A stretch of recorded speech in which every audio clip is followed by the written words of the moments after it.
বাড়িতে যখন কুটুম আসে তখন ভালোই লাগে তাদের জন্য আদর আপ্যায়ন করতে। আর তারপরেও কিন্তু সব কাজগুলো কি জানি গোছগাছ করে আর তাদের জন্য অনেক রকম রান্না করতেও ভালো লাগে। তো অনেক রকম রান্না আয়োজন করা হয়েছিল। হ্যালো এভরিওয়ান, কি খবর, কেমন আছেন সবাই? আশা করি সবাই ভালো আছেন। নতুন একটা ব্লগে সবাইকে স্বাগত জানাচ্ছি। সকালে খাওয়া দাওয়া সারা হয়ে গেছে। সকালে কাজকর্ম যেগুলো থাকে তো ঘর দিয়ে একটু গুছিয়ে নিচ্ছি। মানুষজন আসলে ঘর দিয়ে এলোমেলো থাকলে কেমন লাগে, ভালো ঘরে যা কিছুই থাকে সেগুলো কিন্তু একটু পরিপাটি করে গোছানো থাকলে ঘরটা দেখতে ভালোই লাগে।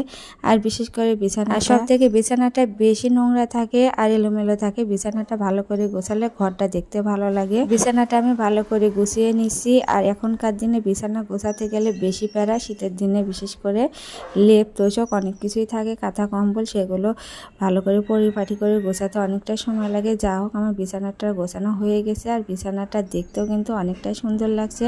ওই তো বললাম ভালোভাবে ঘর দোর গোছালে যা কিছুই থাকুক কিন্তু পরিষ্কার পরিচ্ছন্ন লাগে। এবারে একটা টেবিল ছিল সেটা একটু গুছিয়ে নিচ্ছি, এলোমেলো এটা ওটা দিয়ে। আর বাড়িতে যদি ছোট মেয়ে থাকে তাহলে তার কথাই নেই, তাদের তো জায়গায় তো হয় এলোমেলো করার, এখানে ওখানে এটা ওটা ছিটিয়ে রাখার। তো শোকেস টোকেস সব কিছু একটু গুছিয়ে, এই তো মেহমান চলে আসলো, তাদের জন্য একটু নাস্তা রেডি করছি। এবারে রান্নাগুলো তো করতে হবে। তো মেহমান আসার আগ দিয়ে কিন্তু অনেক রান্নাই আমার হয়ে গেছে। এবারে মাংসটা রান্না করে নেব। মাংসটা রান্না করতে একটু সময় লাগে আর যে রান্নাগুলো ছিল সেগুলো করে নিলাম। তো মুরগির মাংস রান্না করছি, খুব একটা সময় লাগবে না। তো মাংসটা রান্না করলে কিন্তু আমার রান্নাটা হয়ে যায়। আর মাংসতে কিন্তু আলু খেতে আমাদের বাড়ির সবাই পছন্দ করে। তো মেহমানকে আলু না দিলেও কিন্তু বাড়ির সবাই আলু খাবে, সেজন্য মাংসতে একটু আলু দিলাম। আর কুরুমের জন্য কিন্তু আলু দিলে কেমন যেন লাগে, তাদের বাড়িতে শুধু মাংসগুলোই দিই। আর মাংসের কালারটাও কিন্তু দারুণ হয়েছিল, আবার খেতেও কিন্তু মাংসটা দারুণ হয়েছে। একটু টমেটো দিলে মাংসের স্বাদটা বেশি ভালো হয়। আর টক দই তো বাড়িতে ছিল না, টক দই দিলেও কিন্তু মাংসটা অনেক ভালো লাগে। মাংসটা কষিয়ে এখন জল দিয়ে একটু ফুটিয়ে নেব, বেশি একটা জল দেবো না, একটু কষা কষা করে করবো। আর এদিকে মাছও বের করেছি, মাছটা একটু ডাল দিয়ে রান্না করব, মাছের মাথা আছে। আর এদিকে বেগুনি করা হয়েছে একটা তরকারি।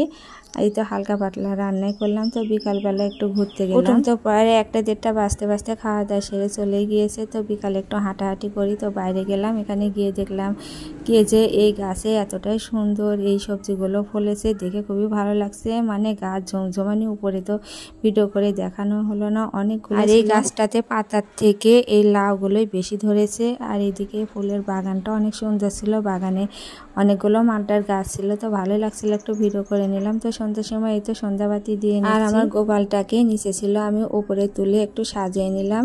তো অনেক ভিডিওতে দেখি, তো আমি প্রতিদিনই কি পড়াই দিনই একটু এলোমেলো করে আমি সিংহাসনটা গোছাই।